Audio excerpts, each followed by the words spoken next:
കഴിഞ്ഞ ദിവസങ്ങളിലുണ്ടായ ചില ഒരു വിവാദങ്ങൾ എന്നൊന്നും പറയുന്നില്ല. പക്ഷെ ഇതിനിടയ്ക്ക് നമ്മൾ ഒറ്റക്കെട്ടായി നിൽക്കുമ്പോഴും ചില അസ്വാരസ്യങ്ങൾ പുറത്തേക്ക് വരുന്നത് അത് നമ്മളെ കെട്ടുറപ്പിനെ അല്ലെങ്കിൽ അതൊരു ഒരു മോശം പ്രവണതയായിട്ട് തന്നെ സമൂഹം വിലയിരുത്തുന്ന ഒരു കാര്യമാണ്. ഭക്ഷണ വിതരണവുമായി ബന്ധപ്പെട്ടുള്ള ഒരു കാര്യം, പുറത്തേക്കുള്ള സ്ഥലങ്ങളിൽ ആളുകൾ ഭക്ഷണം വെച്ച് നൽകുന്നു, വഴിയോരങ്ങളിലൊക്കെ ആളുകൾ ഭക്ഷണം വെച്ച് നൽകുന്നു.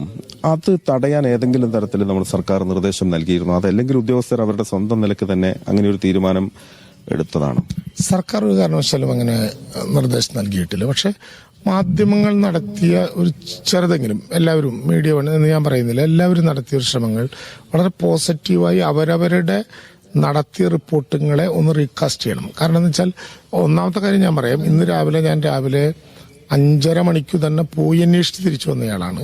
രാവിലെ ഭക്ഷണം പോളിടെക്നിക്കിൽ നിന്ന് പോയി 6:30 മണിക്ക് നമ്മൾ തയ്യാറാക്കി. എത്രയാൾ നമുക്ക് ബെയിലി ബ്രിഡ്ജിനകത്തേക്ക് പോകാം? ഇതൊരു ചോദ്യമാണല്ലോ. അവിടെ ഭക്ഷണം കൊടുക്കേണ്ട കാര്യത്തിൽ സർക്കാർ ഉറപ്പുവരുത്തണമെന്ന് പറഞ്ഞത് NDRFന്റെ അംഗങ്ങൾ ഉൾപ്പെടെ ഒരു നമ്പർ ഓഫ് പേഴ്സൺസിനുണ്ടായിട്ടുള്ള ചില ശാരീരിക അസ്വസ്ഥതകളും അവരുൾപ്പെടെ നമ്മളോട് ആവശ്യപ്പെട്ട ഏറ്റവും ഹൈജീനിക് ആയിട്ടുള്ള, അതായത് ഫുഡ് സേഫ്റ്റി കമ്മീഷണർ തന്നെ നോക്കുന്ന ഭക്ഷണം പോകണം. അതകത്തേക്ക് മാത്രം മതി. പുറത്ത് സന്നദ്ധ പ്രവർത്തകർ എത്ര ഭക്ഷണം കൊടുത്തോട്ടെ, അതിനെന്താ പ്രയാസം? ആളുകൾക്ക് മനസ്സലിവോടെ തരുന്ന സംവിധാനങ്ങളല്ലേ. പക്ഷെ വാഹനങ്ങൾ അകത്തേക്ക് കൊണ്ടുവന്ന് ഷൂട്ടിങ്, ഭക്ഷണം കൊടുക്കൽ, ഇതൊക്കെ നമുക്കൊന്ന് കുറച്ച് അവസാനിപ്പിക്കുന്നത് നല്ലതാണ്. പക്ഷെ ഇതിനകത്തുള്ള ചില ബോധപൂർവമായ പരിശ്രമങ്ങൾ അത് നമുക്ക് അംഗീകരിക്കാനാകില്ല. എന്താണത്? ഏത് ചാനലാണ് ഇന്നലെ കൊടുത്തത്? ബ്രെഡ്, റസ്ക് സർക്കാർ ഡേറ്റ് കഴിഞ്ഞത് വിതരണം ചെയ്തു. ഞാൻ ഇന്നലെ അവിടുന്ന് ഭക്ഷണം കഴിച്ചു. ഉപ്പുമാവായിരുന്നു ഇന്നലത്തെ ഭക്ഷണം. ആരാണ് റസ്ക് വിതരണം ചെയ്തത്? ആരാണ് ബ്രെഡ് വിതരണം ചെയ്തത്? ഞങ്ങൾ വിതരണം ചെയ്തിട്ടില്ല, നമ്മൾ വിതരണം ചെയ്തിട്ടില്ല. അങ്ങനെ ആരെങ്കിലും കൊണ്ട് വിതരണം ചെയ്യുന്നുണ്ടെങ്കിൽ അതിനുള്ളിൽ എന്തോ അപകടകരമായ കാര്യമില്ലേ? അത് തടയാനാണ് സർക്കാർ ശ്രമിക്കുന്നത്. അങ്ങനെ ബോധപൂർവ്വം പറഞ്ഞ അത് തടയാനല്ല, അങ്ങനെ ഉണ്ടാകാൻ പാടില്ല. അങ്ങനെ ഉണ്ടാകാൻ പാടില്ല. മലയാളിയുടെ ഒരു പൊതുബോധത്തിനെതിരായി ഔട്ട്ഡേറ്റഡ് ആയിട്ടുള്ള റസ്കോ, ബെന്നോ, പിന്നെ ബ്രെഡോ വിതരണം ചെയ്ത ആരെങ്കിലും ഉണ്ടെങ്കിൽ അവരെ നമ്മൾ പൊതുസമൂഹത്തിന്റെ മുമ്പിൽ കൊണ്ടുവരണ്ടേ? താഴ്ഭാഗത്തേക്ക് വരുമ്പോൾ ആ കള്ളാടി ഭാഗത്ത് വൈറ്റ് ഗാർഡിന്റെ ഒരു ഭക്ഷണശാലയായിരുന്നു. അത് ഒട്ടനവധി ആളുകൾ രാത്രി മുഴുവൻ അവിടെ വന്ന്, ഇതിനകത്ത് എന്താ തർക്കം? അതിൽ DIG എങ്ങനെയാണ് അതിനൊരു ഉത്തരവ് നൽകിയെന്നാണ് പറയുന്നത്? അത് നിർത്തിവെക്കണം. ഉത്തരവും നൽകിയിട്ടില്ല, ഒരു ഉത്തരവും നൽകിയിട്ടില്ല, ആരും നൽകിയിട്ടില്ല.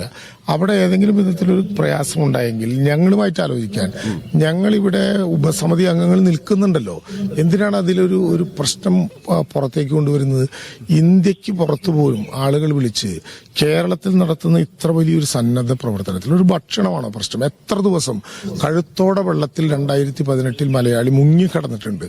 ഭക്ഷണം പോയിട്ടൊരു വെള്ളം പോലും കുടിക്കാൻ പറ്റാതെ കഴുത്തോളം വെള്ളത്തിൽ, ചെളിവെള്ളത്തിൽ നമ്മൾ കുടുങ്ങി കിടന്നിട്ടുണ്ട് കേരളം. നമ്മൾ അതിജീവിച്ചില്ലേ? അതിജീവിക്കും നമ്മൾ. 10-100 പേർക്ക് ഭക്ഷണം കൊടുക്കാത്തൊരു പ്രശ്നമുണ്ടെങ്കിൽ നമ്മൾ നേരിട്ട് വിതരണം ചെയ്യും. ഇന്ന് റവന്യൂ വകുപ്പ് മന്ത്രി എന്ന നിലയിൽ പുലർച്ചയ്ക്ക് ഞാൻ പോയി അവിടെ പരിശോധിച്ച് തിരിച്ചു വന്നാലേ നമുക്ക് എന്തെങ്കിലും പ്രയാസം ഉണ്ടെങ്കിൽ അത് സാധാരണ ഭക്ഷണം കൊടുക്കുന്ന ആളുകളുടെ പ്രശ്നമല്ല. അവര് വൈറ്റ് ഗാർഡ്സ് ഒക്കെ ചെയ്തുകൊണ്ടിരിക്കുന്ന സേവനം വളരെ മഹത്തരമാണ്. ഒരു പ്രയാസവും നമുക്ക് ആ കാര്യത്തിലില്ല. ആരെങ്കിലും അങ്ങനെ തടയാൻ നമ്മൾ നിശ്ചയിച്ചിട്ടില്ല. ഒരു തർക്കമുണ്ടായാൽ, ഒരു പ്രയാസമുണ്ടായാൽ കേൾക്കാൻ ഞങ്ങൾ എപ്പോഴും ഉണ്ട്. അത് പരിഹരിക്കലാണ് നമ്മുടെ പ്രശ്നം. ഒരു തർക്കത്തിനും ഇപ്പൊ ഇടയില്ല. നമ്മൾ ഒറ്റ മനസ്സായി ഇതിൽ കൊടുക്കുക. പിന്നെ ഒരു 100 പേർക്ക് ഭക്ഷണം നഷ്ടപ്പെട്ടു, എന്താ ചെയ്യുക? ചിലപ്പോൾ വിശന്ന് നിൽക്കേണ്ടി വരും. ആദ്യത്തെ ദിവസം നിങ്ങൾ ഭക്ഷണം കഴിച്ചോ? ഞാൻ കഴിച്ചില്ല. രാവിലെ ഹെലി പിന്നെ പ്രത്യേക എയർലിഫ്റ്റിങ്ങിൽ ഞാനിവിടെ വന്നിറങ്ങിയതാണ്. അന്ന് രാത്രി 1 മണിക്കാണ് ഞാനിവിടെ തിരിച്ചു വരുന്നത്. 4 മണിക്ക് ഞാൻ തിരിച്ചുപോയി. അന്നത്തെ ദിവസം ഞാൻ ഭക്ഷണമേ കഴിച്ചില്ല. വെള്ളം തന്നെ അപൂർവമായി കഴിച്ചു എന്നുള്ളത് ഒഴിച്ചാൽ ഭക്ഷണമേ കഴിച്ചില്ല. അതെന്റെ പ്രശ്നമല്ല, മലയാളി മൊത്തം അങ്ങനെയാണ്. അവരുടെ ജീവിതമോ അവരുടെ ഭക്ഷണമോ. പക്ഷെ അതിനിടയിൽ ഒന്ന് ഭക്ഷണം എത്തിയില്ല എന്നുള്ളത് ഞങ്ങളെ ചൂണ്ടിക്കാണിച്ചാൽ ഞങ്ങൾക്ക് തിരുത്താനാകും. ആരുടെയെങ്കിലും ഭക്ഷണം മുടക്കാൻ ആരെങ്കിലും ശ്രമിച്ചാൽ അത് ഞങ്ങൾക്ക് തിരുത്താനാകും. എന്ത് പ്രശ്നമുണ്ടെങ്കിലും പരിഹരിക്കാൻ ഞങ്ങളുണ്ട് ഇവിടെ. ഇക്കാര്യത്തിൽ ഒരു നിർദ്ദേശം കൊടുത്തിട്ടുണ്ടാകുമെന്നാണ് പ്രതീക്ഷിക്കുന്നത്. കർശനമായ നിർദ്ദേശം അക്കാര്യത്തിൽ കൊടുത്തിട്ടുണ്ട്. സർക്കാരിന്റെ അഭിപ്രായം എല്ലാ സന്നദ്ധ പ്രവർത്തകരെയും കൂട്ടിച്ചേർത്തുകൊണ്ട് ഈ മിഷൻ പൂർത്തീകരിക്കുകയാണ്. ഇതിൽ രാഷ്ട്രീയമില്ല, നിറമില്ല. മലയാളി ലോകത്തിന് മുമ്പിൽ ഈ ഒരു ഭക്ഷണത്തിന്റെ പേരിൽ അപമാനിക്കപ്പെടണോ? ഇന്നലെ അബുദാബിയിൽ നിന്നൊരാൾ എന്നെ വിളിച്ചു. ഡേറ്റ് കഴിഞ്ഞ ബ്രെഡ് സർക്കാർ കൊടുത്തു എന്നൊരു മാധ്യമം ഇപ്പോൾ റിപ്പോർട്ട് ചെയ്യാണ്. ഞങ്ങൾ വേണമെങ്കിൽ അയച്ചു തരാം. എന്തിനാണ് ഇവിടെ അങ്ങനെ ഒരു പ്രയാസം? ഞങ്ങൾ ഇന്നലെ ബ്രെഡേ കൊടുത്തില്ല. ഞങ്ങൾ എന്ന് പറഞ്ഞാൽ നമ്മൾ കേരളം സർക്കാർ എന്നല്ല ഞാൻ പറഞ്ഞ കേരളം ഇന്നലെ ബ്രെഡേ കൊടുത്തില്ല. കേരളം ഇന്നലെ റസ്കും കൊടുത്തില്ല. കേരളം രാവിലെ ഉപ്പുമാവ് കൊടുത്തു, കേരളം ഉച്ചയ്ക്ക് ഭക്ഷണം കൊടുത്തു, കേരളം വൈകുന്നേരം ഭക്ഷണം കൊടുത്തു, കേരളം ഇടയ്ക്ക് ചായ കൊടുത്തു. ഇത് 3.5 കോടി മലയാളി അവന്റെ ഹൃദയത്തിൽ നിന്ന് വെച്ച് നീട്ടിയതാണ്. ONV കുറിപ്പ് എഴുതിയതുപോലെ ഇതെന്റെ ഹൃദയമാണ്, ഇത് എടുത്തുകൊള്ളുക എന്ന് പറയും പോലെ കയ്യിൽ കിട്ടുന്നതെല്ലാം കൊടുക്കുകയാണ്. ആ നേരത്ത് ഇത് കൊടുത്തതിൽ ഉപ്പുമാവിൽ കരടുണ്ട്, ഈ മറ്റേ സാധനത്തിൽ കുറവുണ്ട്, അങ്ങനൊരു ചർച്ചയില്ല. ഒരു സന്നദ്ധ പ്രവർത്തകരെയും തടുത്തിട്ടില്ല. പക്ഷേ സന്നദ്ധ പ്രവർത്തകർക്ക് കൊടുക്കാനുള്ള ഭക്ഷണം അകത്തേക്കാവരുത്, പുറത്താകണം. അകത്തുള്ള ഭക്ഷണം നമ്മൾ കൊടുക്കാം. രക്ഷാപ്രവർത്തനം കഴിയുന്നതുവരെ ഇത്തരം വിവാദങ്ങൾക്ക് വേണ്ട, അങ്ങനെ വേണ്ട, നമുക്ക് ഒറ്റക്കെട്ടായി നിൽക്കണം എന്ന് തന്നെയാണ് സർക്കാരിന്റെ. കഴിഞ്ഞിട്ടും വേണ്ട, നമുക്ക് ഒറ്റക്കെട്ടായി നിൽക്കണം. മലയാളത്തെ തിരിച്ചെടുക്കാനുള്ള ഒരു സംവിധാനമാണിത്.